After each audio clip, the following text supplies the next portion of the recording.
Тому він в аспірантурі, керівником його дисертації є дисертаційне дослідження, є професор Петренко Віктор Павлович. Так само дуже цікава людина, яка починала з технічних наук і сьогодні є доктором економічних наук. І мені здається, цей такий незвичайний, скажімо, науковий шлях керівника відобразився і в науковому майбутньому, і вже який почався шлях нашого аспіранта. І оскільки він тут, я попросив його виступити з лекцією.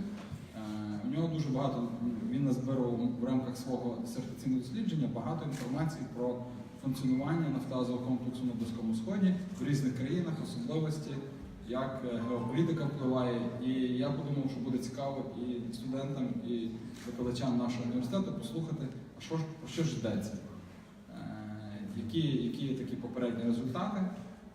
Тому, не забираючи часу у доповідача, Хатема Кхандіра, я вас запрошую. Please, now it's your turn. The floor. Yeah. Can you do your best to limit within like 45 minutes the basic? Yeah.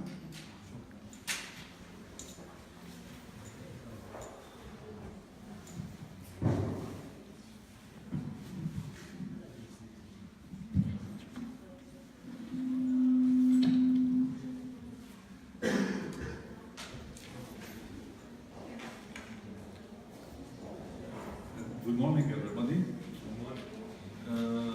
Thank you for attending this lecture, and thanks to Ivano-Frankivsk University, especially to Professor Kardash Maxime, who gives me this opportunity to talk to you in this open lecture, and hopefully that will be benefits and useful for you and for your knowledge in oil and gas. In the region, I think it's one of the most important regions in the world to producing oil and gas. My lecture today will be on oil and gas in the Middle East, facts and changes.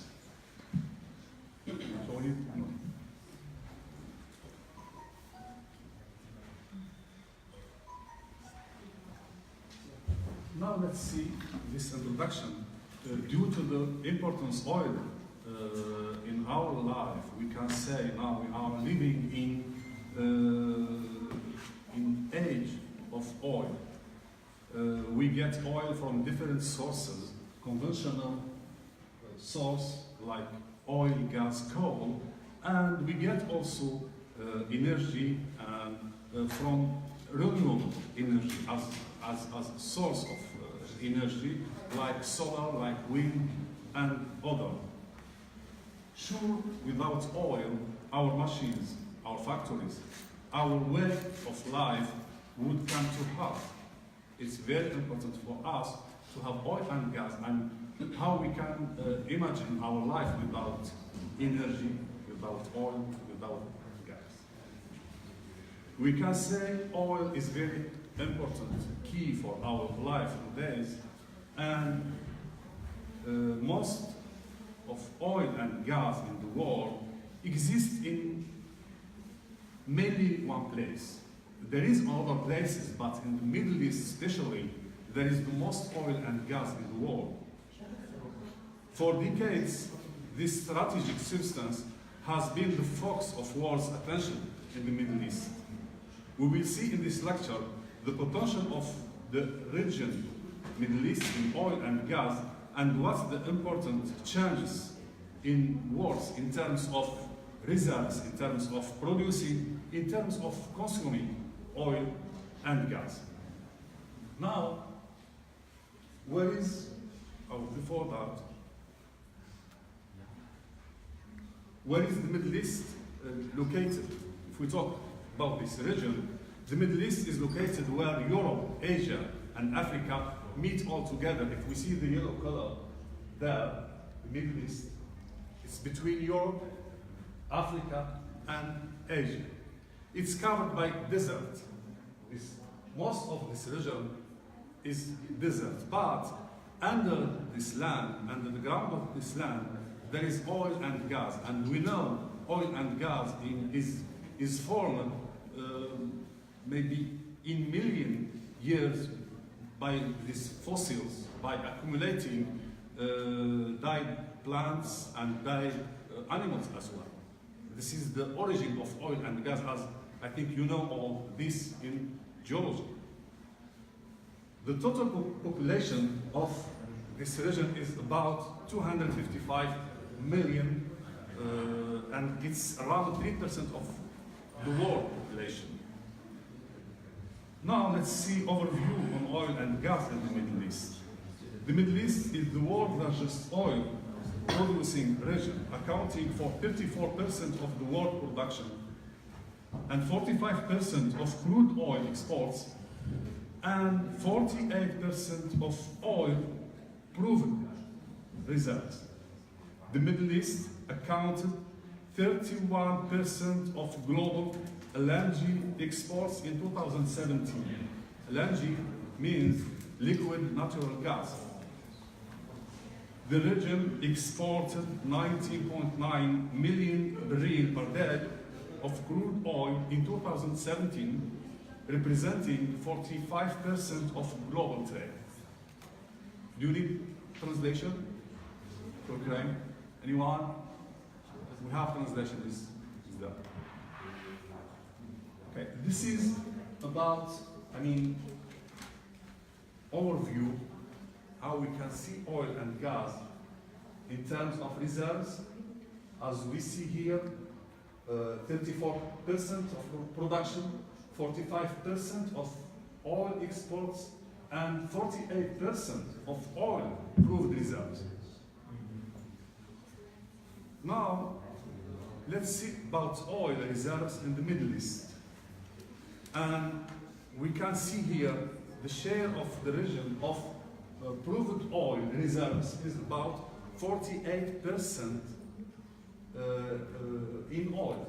That means almost half reserves, or world reserves oil, exist in the Middle East. If we see here, for example, Russia and Central Asia is 7%, Europe only 1% reserves of oil and gas. That means it's very poor in oil and gas reserves. We see here, for example, North America is around 40%. Central South America is 20%. And we will see also this region, it became one of the most regions developed in oil and gas reserves and production as well.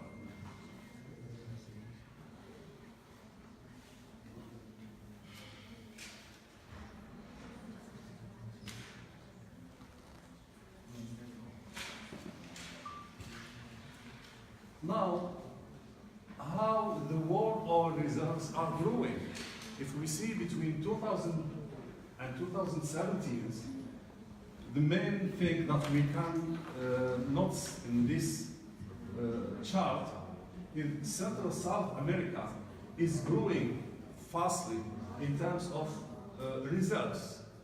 And we can see this region because there is a lot of exploration in this region. We have noticed in recent years that the most exploration of oil were in the Caribbean, like Guyana, Bahamas, Brazil, Colombia, and sure, Venezuela.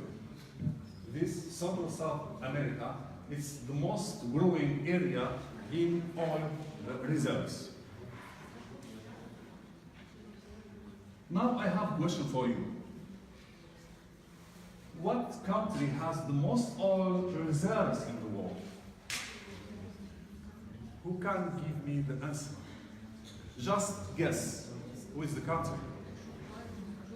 We know the Middle East is the main place that we can find oil and gas reserves. But what's the most country? Who can guess? No, not Saudi Arabia. Should be, but not. I know. Okay, I will tell you. It's Venezuela. Okay? 80% of reserves of oil and gas and oil is in Venezuela. I think this is strange for you, but this is a fact. And as I mentioned before, this slide, that the North America now there is a big and huge discovering of oil and gas.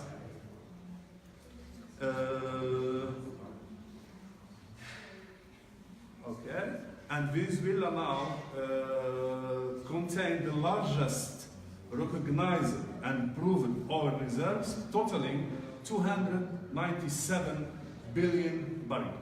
More than 80% of the world's proven oil reserves are concentrated in just 10 countries. If you see these countries, Venezuela, Saudi Arabia, Canada, Iran, Iraq, Kuwait, UAE, Russia, Libya, and Nigeria, 80% of oil is located in these 10 countries. And someone just told me Saudi Arabia is the biggest or the largest oil reserves in the world, and this is true, but 10 years ago, if we compare reserves between Saudi Arabia and Venezuela, we can see here until 2008, almost Saudi Arabia has more reserves oil than Venezuela, but after that sharply, reserves in Venezuela is coming bigger than Saudi Arabia. It's around 300 billion barrels in total. But unfortunately, if we see now what's happening in Venezuela, is not that much big producer, as you know, due to several factors, economical and political factors, how this country has that much of oil, but still a poor country, and it's another debate, just to give you this information. And we see here what's the Middle East share of world oil production. Now we talk about reserves, now let's talk about production. That's why some countries, they have reserves, but their production is still little. We see the part of the Middle East is around 34% for the total world oil production. North America, and this is, we have to see to this area, it's growing faster, as we mentioned in the previous slides. It's 20%. Russia and Central Asia is 50%. Europe, they produce only 4% of world oil production in general.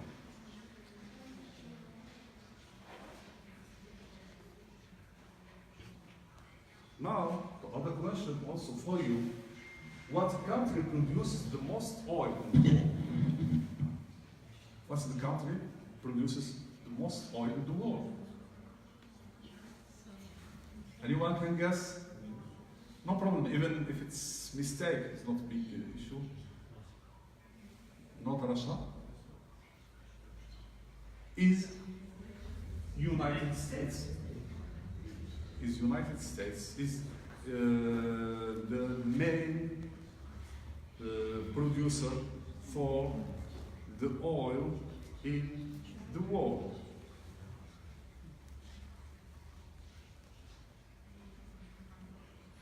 And now the country is producing almost 15 million barrels per day, which account, sorry here, so it's the same,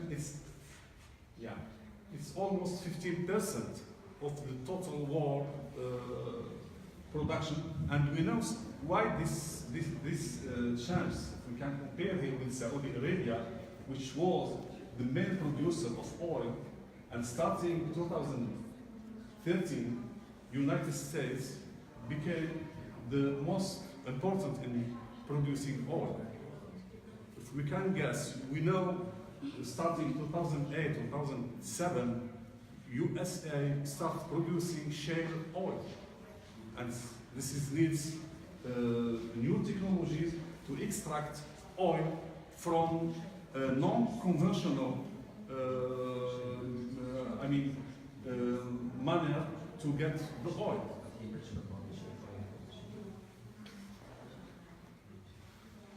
And let's talk now about consumption. Let's talk about consumption, and the part of the Middle East represent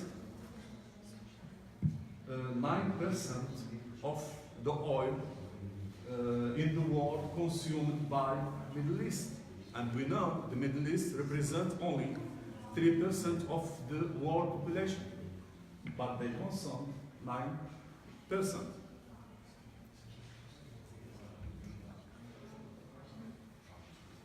Which country consumes the most oil?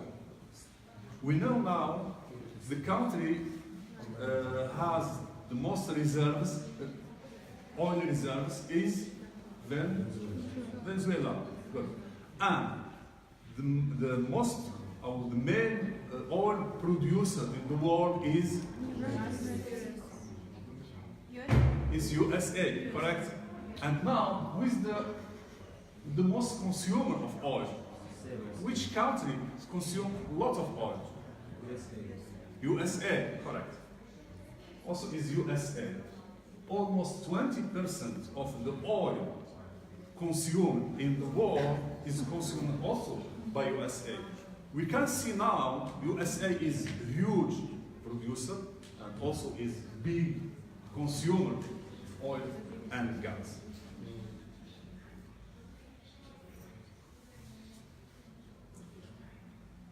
Okay, then we are seeing these changes in these last 10 years.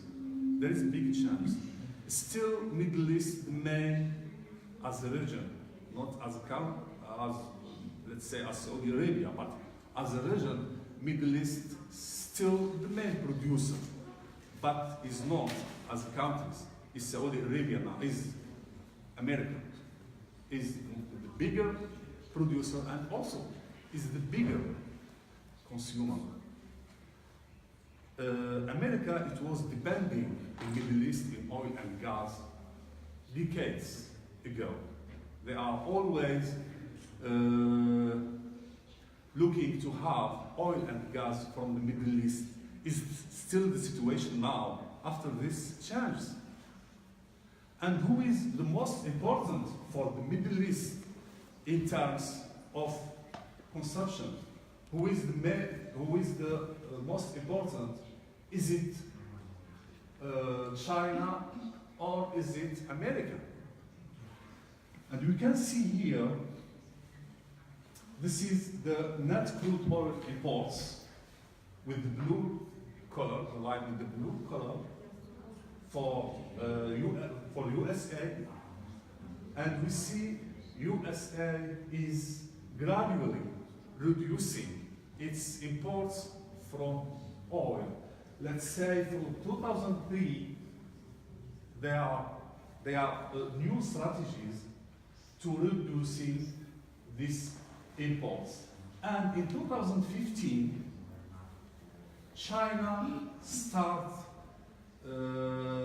bigger importer of oil and gas than Russia, than America. And in 2033, India will be more importer in terms of oil. And we see here for the oil market, America imports decline in a very quick way. But what this situation as well, we will see later what's the reason. Now this is about oil. Let's talk now about gas. We said oil and gas. Oil, Venezuela, the most reserves is Venezuela. The most producer, and the largest producer is America. The largest consumer is America in terms of oil and gas. And we have seen in this period, in 10 years, there is a big change in the oil markets. oil. Let's see about gas. Is it the similar situation or there is some difference? Okay, let's see. Overview on oil in the Middle East. The Middle East does have over 40% of the world's proven natural gas reserves. 40% of reserves, proven reserves, exist in Middle East. The Middle East consumes nearly 15% of the world's natural gas, although it's only 3% of the world population, but they consume 15%.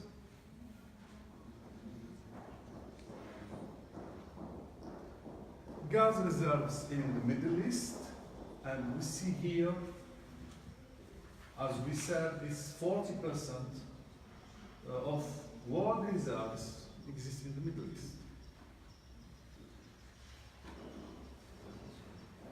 Okay, which is the richest country of natural gas in the world? It's Russia, by the way. 25% of reserves exist in Russia.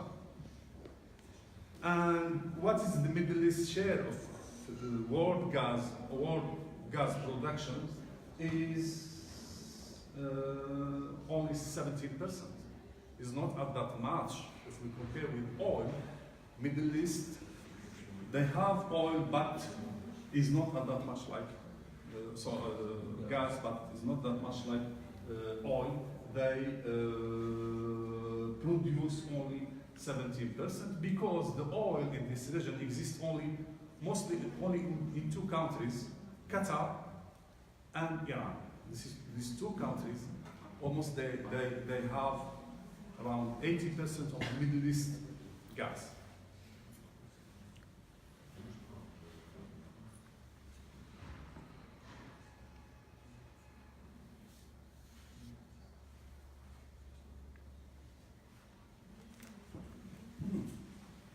Which country is the largest producer of natural gas in the world? No, it's not Russia. It's the United States also. And we will see how the United States surpassed Russia. It was Russia, really it was Russia, but in these 10 years there is big change. That's why now I want to give you these updates. There is a big change. America is working softly, but hardly. Is working to get more oil and to get more gas. This strategy of independence for oil and gas from the other countries. United States now producing almost more than 21% of natural gas in the world. And this is due to the shale gas.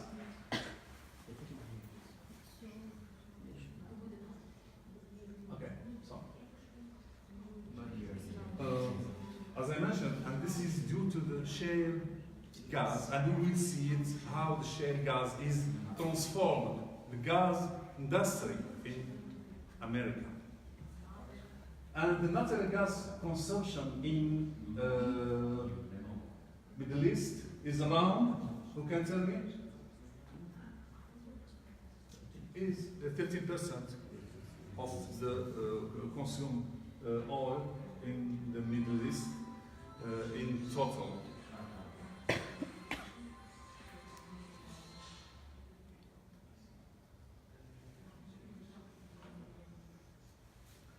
Now, another question, but I think this one you will get the right answer.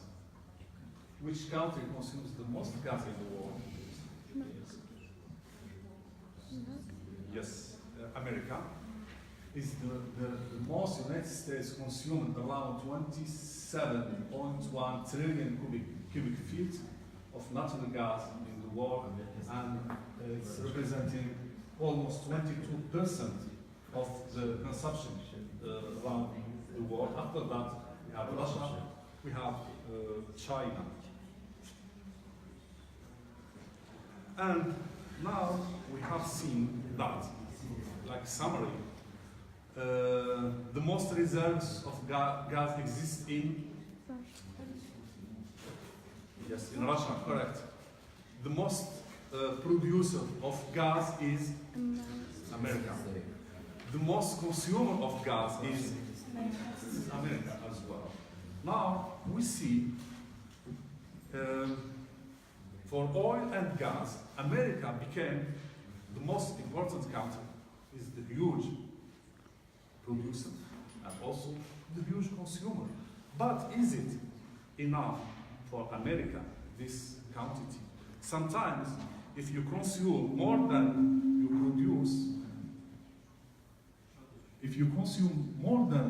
produce, you need to import. And if you consume less, you export. Okay? And we know America is the biggest and the largest economy in the world. It represents maybe 20% of the world economy.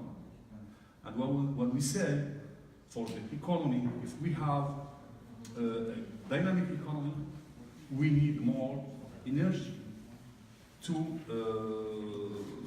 the factories, to transportation, agriculture, and many, many things. Now we see United States change from imports to exports gas. Here we are talking about gas.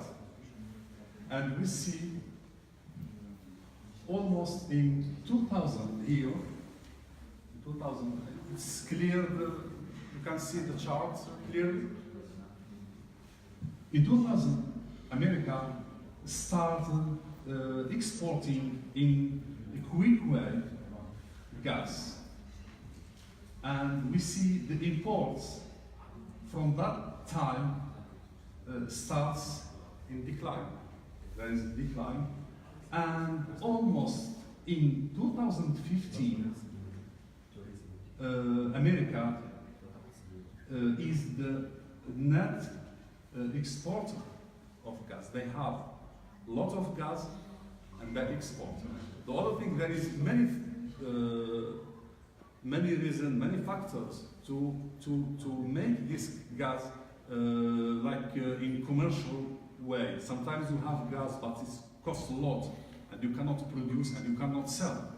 But America, with the technology, especially with the shale gas, started getting more gas. And we will see later how America doing with the shale gas. I'm talking about America and I'm talking about Middle East. It is because the main client for the Middle East, it was America. And as we said in the beginning, American foreign policy in the Middle East, it was based on the oil and gas. If I don't want, I don't need your oil and gas, then I have to change my strategy there.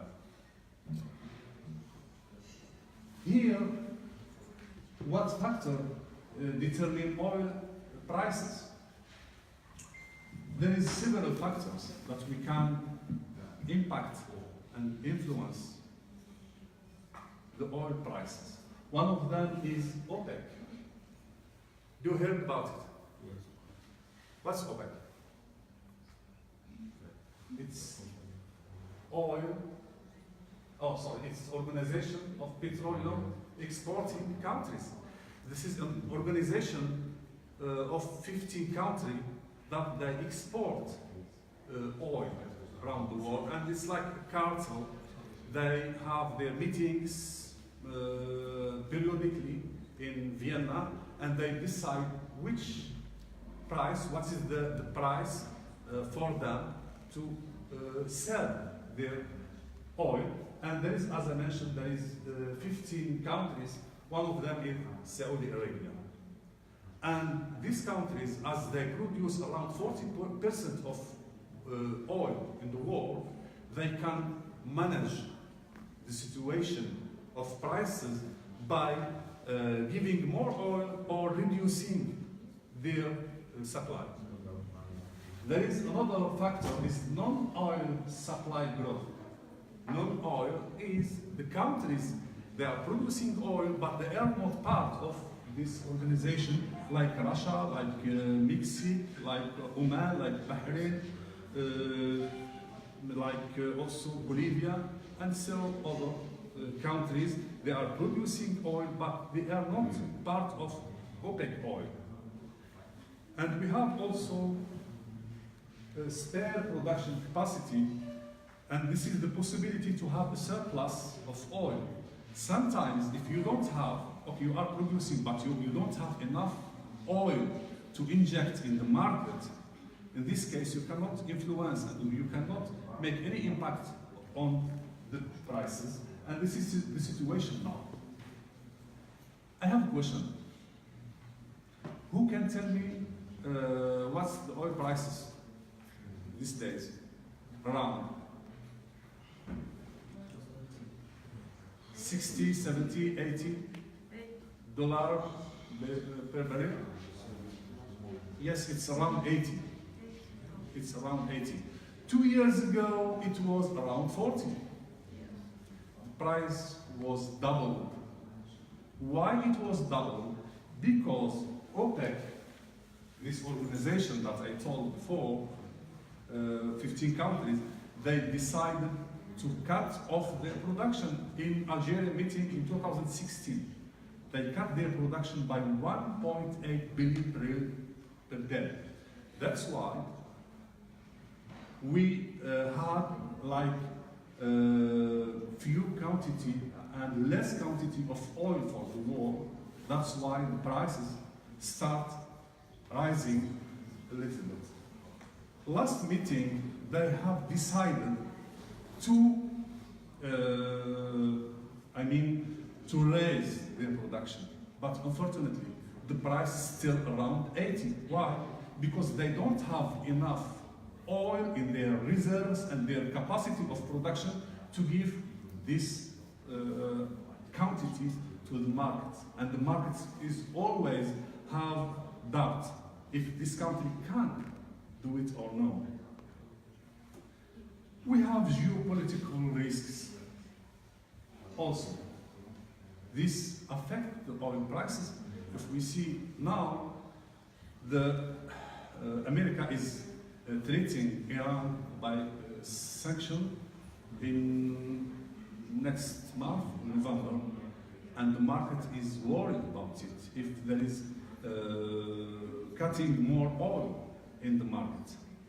And this risk is always affect either production, affect transportation of oil and gas.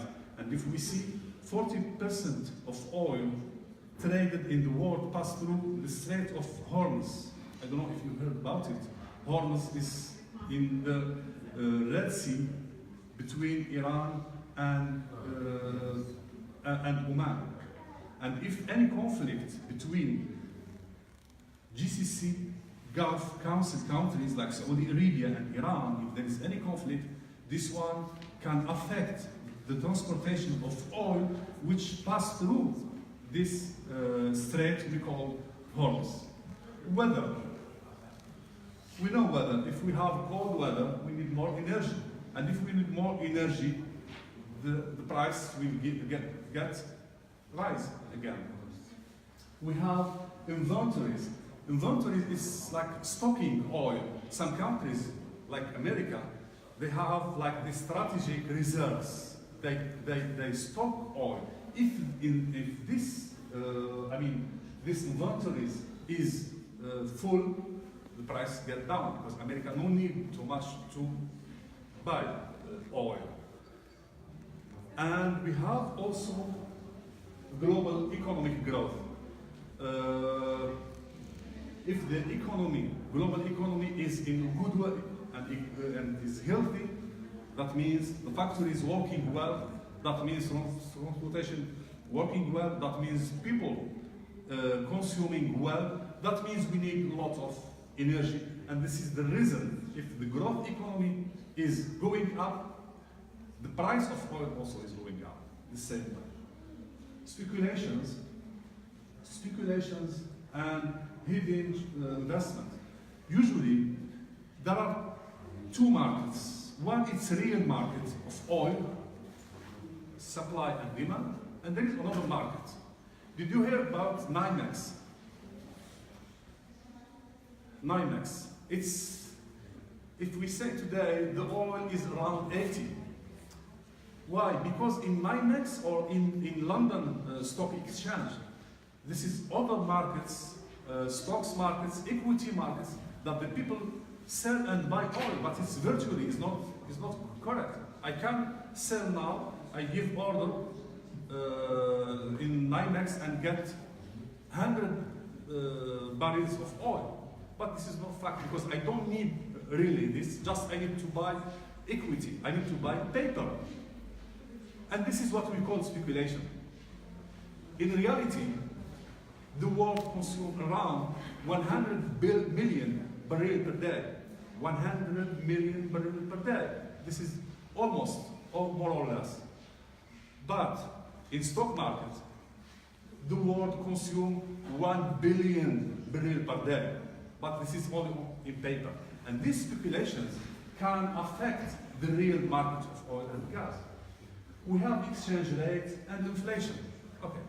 Exchange rate, for example, the currencies, if the currency, the dollar, go down, the oil go up. If dollar go down, the oil price go up. If the inflation go up, the oil also go up. There is like this correlation between oil and inflation. This is the main factors determine oil prices. I don't know how much still have.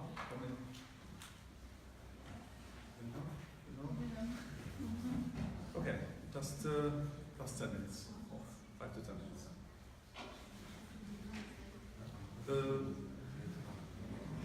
It's clear this? Any question about it? It's clear. Okay.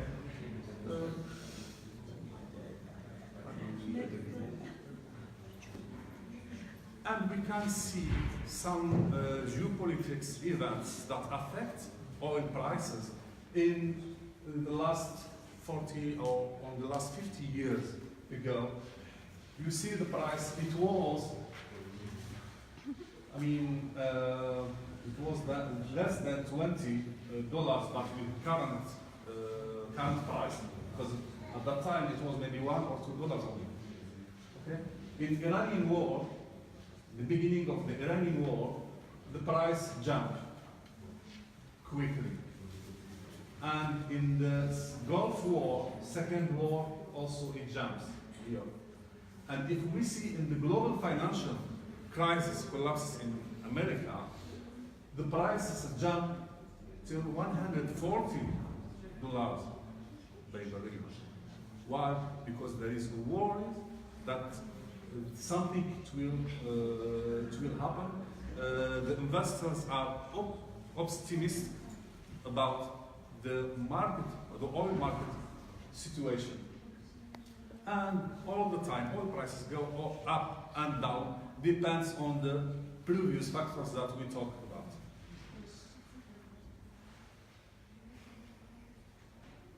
America no longer needs enriched oil.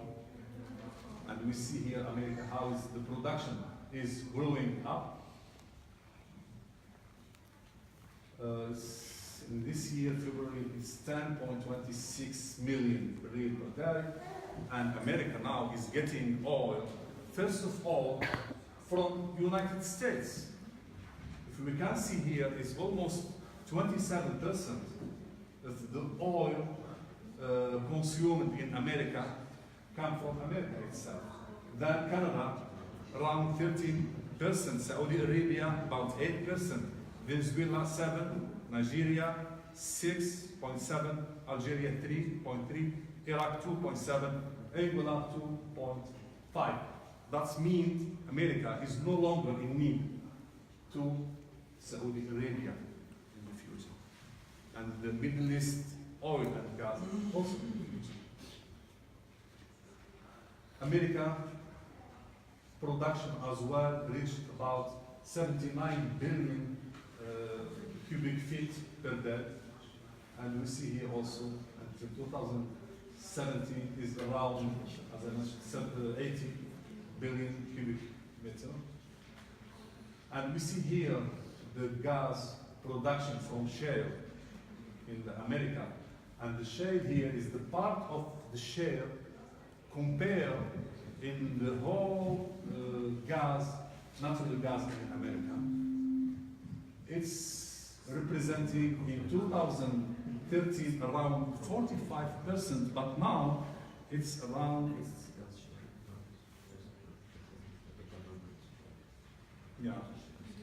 now it's around 60, if I remember. Yes, now it's around 62% from dry natural gas production in 2017. Shale gas in the United States is rapidly increasing, led by the new application of hydraulic fracturing technology and horizontal. And US now we can say became a net energy exporter, and we can see this graph. We can see here the net imports in the first half and net exports, and we see it's coming more exporting oil and gas and other energy resources starting from 2021-2022.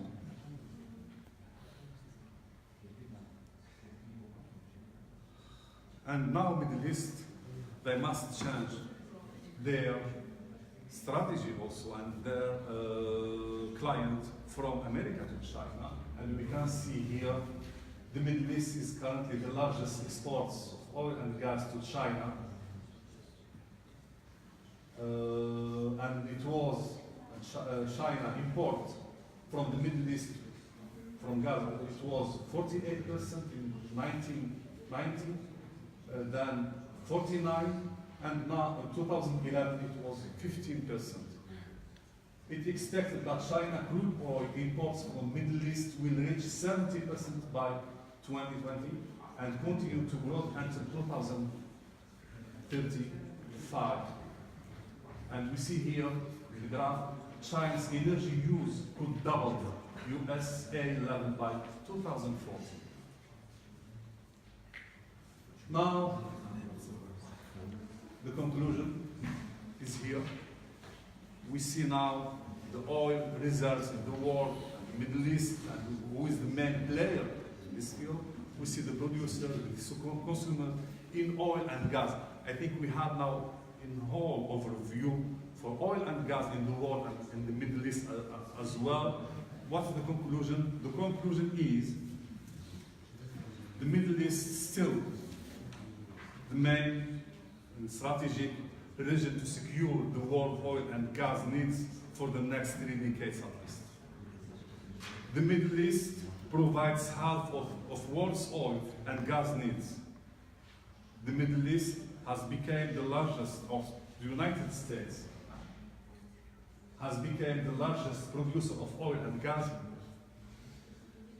In these 10 years, China became, the United States is turning the Middle East oil consumer into a competitor to the Middle East. China has become the most important and largest consumer of Middle East oil. And we can say the Western and especially America policies since the discovery of oil in the Middle East focused on securing their supplies of this strategic substance, but now, after the United States became the largest energy producer, its foreign policy in Middle East was radically and was completely changed, and we can see now in the events, unfortunately, happening in the Middle East. Thank you for listening and waiting for a question. Thank you.